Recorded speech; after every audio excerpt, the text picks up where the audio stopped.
E a imprensa esportiva está enlouquecida com a atuação do Corinthians, que surpreendeu, sobretudo com a escalação que o Dorival escolheu ontem, antes da partida contra o time do Vasco, e realmente foi um time ali surpreendente que fez um grande jogo, uma grande partida, uma grande vitória importante para o Corinthians, principalmente por ter sido fora de casa, já que o Corinthians vinha ali tropeçando, né, dentro de casa com alguns jogos ali que deveria ter ganho, jogos até mais fáceis para poder ter ganho dentro de casa e não conseguiu somar pontos. Algumas oportunidades perdeu o jogo e outras empatou, mas ontem foi uma grande vitória, 3 pontos importantes conquistados fora de casa para continuar subindo na tabela, e deu uma boa subida ali, já está em 11º lugar, claro que ainda está longe ali da zona de classificação para Libertadores, mas tem muito campeonato ainda, tem muitos jogos, a gente acredita aí que a gente consegue sim continuar subindo nessa tabela. Então separei aqui alguns cortes de programas esportivos, vou deixar os créditos aqui na descrição do vídeo ao programa O Jogo Aberto, aonde Renata Fã, o Cicinho também, o Edu Dracena, o Ronaldo comentam aí essa grande partida do Coringão contra o time do Vasco. Fica aí comigo até o final do vídeo, se inscreve aí no canal, ativa o sino, deixa o seu like e o seu comentário. Mas ele veio numa entrevista falar que nós estamos vendo com olhos embaçados para o Félix Torres. O Félix Torres não joga bola.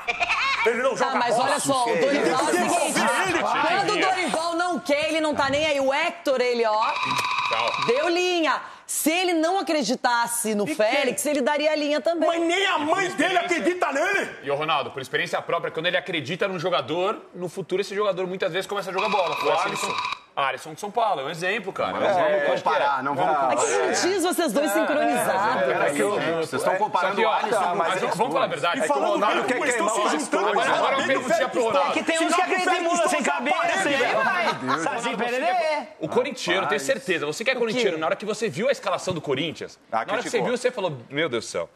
Já era. Garro no banco. E o futebol brasileiro é maravilhoso por isso, né? Corinthians ali no momento turbulento, tudo Então forma a seleção equatoriana lá no seu time. Já tem o Arboleda, você leva o Félix Torres pra tem vocês lá. entrosamento, Leva lá. Então leva pra vocês, velho. Ronaldo, Peraí, não, Sgarbi, de verdade, você tá muito bem. Você foi muito bem nessa comparação. Porque você conhece como poucos o trabalho, não é os detalhes do que o Dorival Júnior faz. Conhece? Cadê a mãozinha? Eu tá aqui. Esse dedo aí, velho. Mas quem pode falar sobre isso, uma pessoa mais neutra, peronomútil, é Chico Garcia. Porque Chico Garcia conhece de perto o que acontece, o sentimento corintiano. Chiquito, você acha que o Dorival tem que dar mais uma chance para o Félix Torres ou é caso irrecuperável? O Ronaldo, lá no Sul, tinha um comentarista colorado, mestre Cláudio Quintana Cabral, já falecido, que tinha uma frase. Não me interessa, muito obrigado. Eu quero ver a vida pra você responder. Você não vem aqui, você vai entender. Você não vem levantar. Você vai entender. Se eu só me falar de Félix Torres, eu já fico nervoso. Você já vem com livro, com Quintana, com Beirada. Ele dizia o seguinte, Ronaldo, jogador ruim você não pode ter no elenco, sabe por quê? Porque uma hora ele joga. Aí eu vou até aí. Eu discordo. Eu gosto desse Quintana. Ele era um mestre. Pois é. Eu discordo disso. Só que ele nunca jogou. Eu discordo disso aí. Por quê, Eu acho que o Edu? Félix é um bom jogador. Edu, por quê? Edu, defenda a causa. Vai, Edu. Você é zagueiro falando isso. Você pega o Félix Torres, coloca ele num time organizado. Um time preparado. Ele Desorganiza não. Ele vai jogar. Um time organizado. O cara não é tão ruim assim não, gente. Vai colocar ele pra quê no time Vocês querem uma organizado? informação? Pelo amor de Deus. Vocês querem uma informação? O Félix Torres foi oferecido ao Flamengo um tempo atrás. E o scout do Flamengo entendeu que ele era insuficiente tecnicamente. Quem estava no scout do Flamengo? Fabinho Soldado, tá? Isso é informação. Mas ele já estava. E aí ele chegou no Corinthians e já estava o Félix Torres, que ele recusou no Flamengo. Mas Tão então... curioso, parece que o grande problema do Corinthians é o Félix Torres. Irmão, quando o Félix Torres não joga também, o Corinthians sofre gol. Não é assim, cara, não é assim. O problema do Corinthians é muito maior. Ronaldo, olha a escalação do Corinthians ontem. Tem que enaltecer o Dorival aqui, não criticar. Com a escalação do Corinthians que, cara, desculpa, na hora que você viu a escalação, você na hora falou, o Vasco vai ganhar o jogo. O pensamento Você do só mundo. ficou sabendo o resultado pelo jeito, seu Óbvio que cavalo. não. Olha a Você escalação não viu do nem o Corinthians. jogo. Não, o Corinthians Então não jogou vou nem bem. debater Mas ele com tá você, falando você não de viu o O Corinthians antes jogou do bem, jogo. eu tô falando de mas, antes. O Corinthians Edgar, jogou bem, merece. O Vasco da Gama é uma mãe. Mas, ô Chico, aí você Olhem a pensa... liberdade do Matheus Bidu no primeiro gol, Tá do bom, Maicon Chico. entrando, do Mas é um Garro pra Vasco- chutar no segundo. Chico, é um Vasco Cara, que há pelo uma amor de semana Deus. meteu 6 no Santos. Mas isso diz pra mais 50 sobre o mil Santos pessoas. Dois do que também sobre o do- Vasco. Mas o Santos ganhou do Cruzeiro e do Flamengo. Ah, mas aí... Há 3 soldadas também. Mas E olha, esse o time normal do Vasco é Corinthians, que ninguém acreditava antes da partida, que quando você Como ninguém olhava a acreditava escalação... Antes da partida. Ah, Antes da partida. eu vou descobrir você. Pode vir, sim, que eu falei. Eu vou Eu só não descobrir acreditei você. quando eu duvidava do time. Ó, calma, comemora. O que acontece é o seguinte... Muito mais até do que o desempenho que não foi legal do Vasco, que deu chances, oportunidades.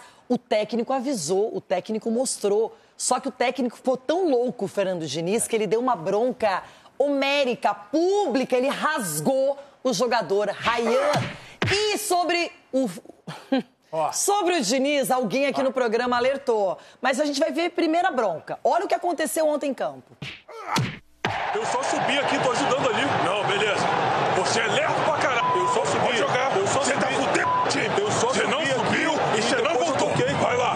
Não, você foi pro caralho, rapaz. Eu fechei ele no meio. Não é fechar não, cara. Pra você pressionar. Tomando. Num tempo desse, você vai fazer gol de quê? Você vai dar um contra-ataque.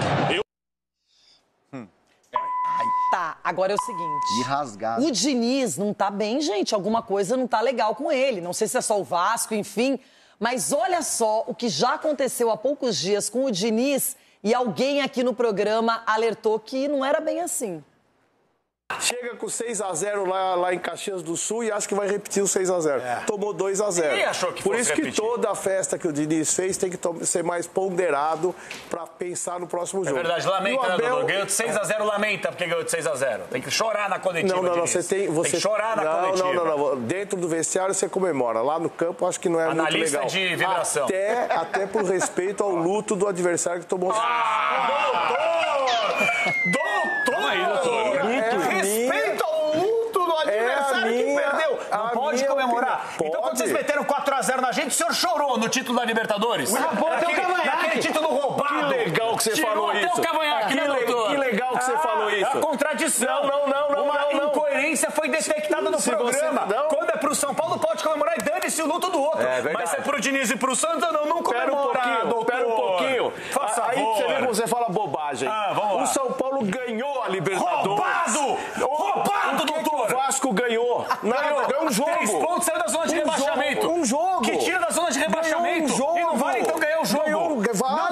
Vale, comemora com seus atletas no vestiário, fica feliz no lá vestiário, e tal. fora não Claro, pode. Como comandante não deveria. Só uma coisinha. Fez 6-0 com toda a autoridade e merecimento pra cima do Santos, mas já tomou 5 gols em 2 partidas. Né? Renata, esse comentário que eu fiz, jantou, almoçou. eu já vivi muitas vitórias marcantes e uma coisa que o brasileiro, especialmente o jogador brasileiro, o público, ele quer carregar a vitória anterior para o jogo da frente. Isso não existe. O jogo termina ali, acabou, vai começar outro e não tem nada a ver com o anterior. E as pessoas ficam carregando a euforia de um jogo anterior para o próximo.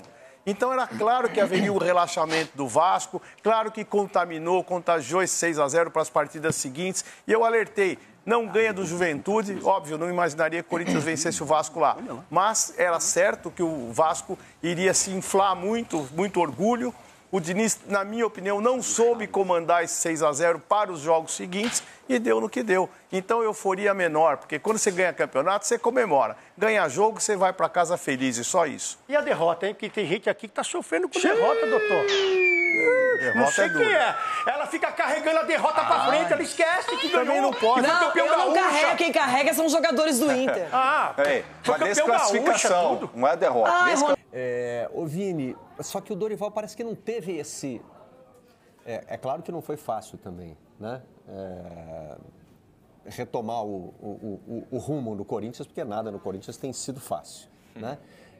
Mas ele não teve assim um momento de virada como o torcedor do Vasco esperava que fosse o 6-0 sobre o Santos, né? Foi construindo ali no dia a dia mesmo, né? Se bem que eliminar o Palmeiras, né? Acho que eliminar o Palmeiras, mesmo que não seja... E vinha de 6 jogos sem vitória no Brasileiro. Voltou a vencer depois de 6 jogos ontem. Pois é, mesmo sem um grande momento no Campeonato Brasileiro, talvez para a virada de chave do time, né? eliminar o Palmeiras, acho que pesa muito, né?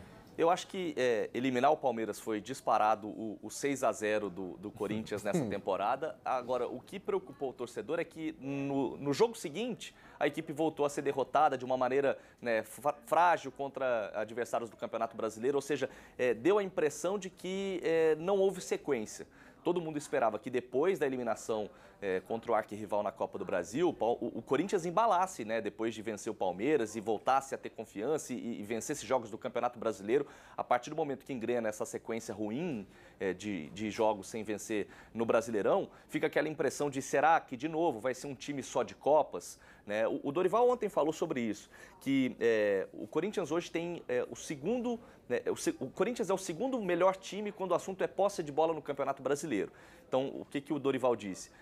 Para você ter posse, você precisa ser organizado. Isso nós somos.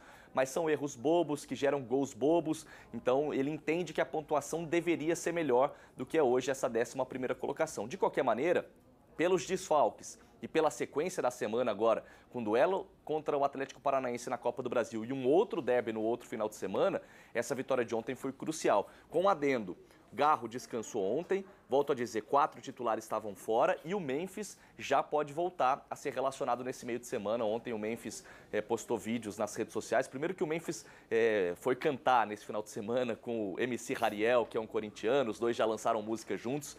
Então, enquanto o Corinthians estava em campo, o Memphis estava curtindo esse show, disse que aquele show seria o último momento dele de lazer, que depois seria a retomada e foco no trabalho. E aí ele posta um vídeo nas redes sociais, lá no CT Joaquim Grava, com uma chuteira na mão, dizendo "We are back, baby". Então ele praticamente já, se não, eu não vou dizer que se escalou, né, para o jogo de quarta-feira contra o Atlético Paranaense, mas deixou claro que vai voltar a ser relacionado e que está à disposição do Dorival. Por isso essa vitória ontem foi bastante comemorada, Barreto. É claro que a gente não está falando de dois times que estão em situação totalmente diferente no Campeonato Brasileiro, né? Ontem, aliás, podiam ficar com a pontuação igualzinha se o Vasco vencesse o Corinthians, né? E o Corinthians muito desfalcado, fez um grande jogo. Mas são dois times que têm enfrentado dificuldades e que estão brigando na parte de baixo da tabela. Ontem, dia de alívio para o Corinthians, dia de mais preocupação para o Vasco. Só para deixar mais amarradinho assim, o que representou a partida para cada um. Vini, você falou que ia fechar sobre esse jogo com a eleição, né? O que está programado? Vamos lá, hoje o corintiano vai descobrir quem será o presidente até o fim do mandato do Augusto Melo, né? Porque desde maio o presidente interino, o Osmar Stabile, está comandando, né, o Corinthians, e quem assumiu o clube hoje, com votação só dos conselheiros, vai assumir de maneira interina até o fim do que seria o mandato do Augusto, ou seja, até o fim de 2026. 299 pessoas estão aptas à votação hoje. Volto a dizer, apenas conselheiros vão participar dessa votação chamada eleição indireta, né? E aí a divisão é a seguinte: são 200 conselheiros que foram eleitos para esse triênio e são 99 conselheiros vitalícios. E aí são 3 candidatos que confirmaram, né, as suas chapas e que estão à disposição para confirmarem essa possibilidade de comandarem o clube. O próprio Osmar Stabile, né, que é o presidente interino desde maio, o Antônio Roque Cittadini, conhecidíssimo do torcedor corintiano, que é um conselheiro vitalício, que foi vice-presidente na gestão do Alibe no começo do século, e o André Castro. Esse não é tão conhecido assim, ele está no 2º mandato como conselheiro, é um gestor de finanças, e ele ficou relativamente famoso no ambiente corintiano nos últimos dias por uma promessa de que traria uma empresa disposta a colocar R$1 bilhão em investimentos. Então hoje, primeira chamada às 6 horas do Conselho Deliberativo, lá no Parque São Jorge, a segunda chamada às 7, para a gente descobrir quem vai comandar o Corinthians até o fim de 2026. E lembrando que daqui a pouquinho, logo mais às 4 da tarde, as organizadas do Coringão, torcedores comuns, você que é torcedor do Corinthians, você que ama o Corinthians, a gente vai estar lá em frente ao Parque São Jorge a partir das 4 da tarde. Vai ser decidido hoje às 19 horas quem vai ser ali o novo presidente eleito ali, né?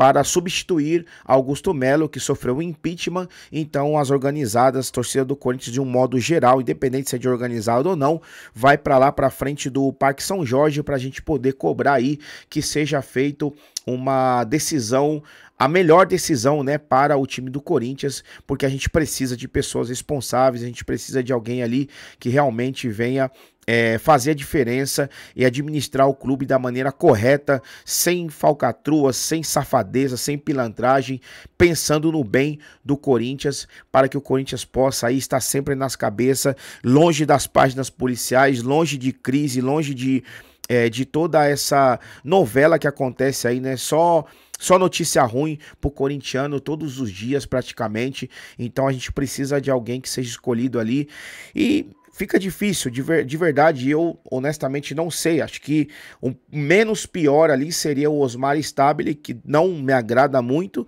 mas entre ele, Cittadini e esse Andrés aí, Castro, que pode ser também, porque ele tá garantindo aí em vários programas, tá falando que realmente tem ali um grande investimento, se for verdade mesmo, que seja pro bem do Corinthians, né, mas a gente só de tantas notícias que a gente viu, até mesmo do Augusto Melo, que vinha em vários programas, da cara a tapa, dizendo que vinha notícia boa por aí e tal, a gente fica até com o pé atrás agora de acreditar nesse tipo de promessa. Mas, se for verdade, que seja bem-vindo e que realmente aconteça aí o melhor pro Coringão. E se acontecer, meus amigos, olha, ninguém segura nós, porque o Coringão vai sair dessa crise, vai pagar as dívidas, vai sobrar dinheiro, vai poder contratar, então realmente vai ser um divisor de águas aí nessa situação que o Corinthians ele vem enfrentando aí nos últimos anos. Então é isso, fiel, vou ficando por aqui, deixa aí o seu like no vídeo, deixa o seu comentário do que você achou e não se esqueça de se inscrever aí e ativar o sino, beleza? Tamo junto, até o próximo vídeo e vai Corinthians!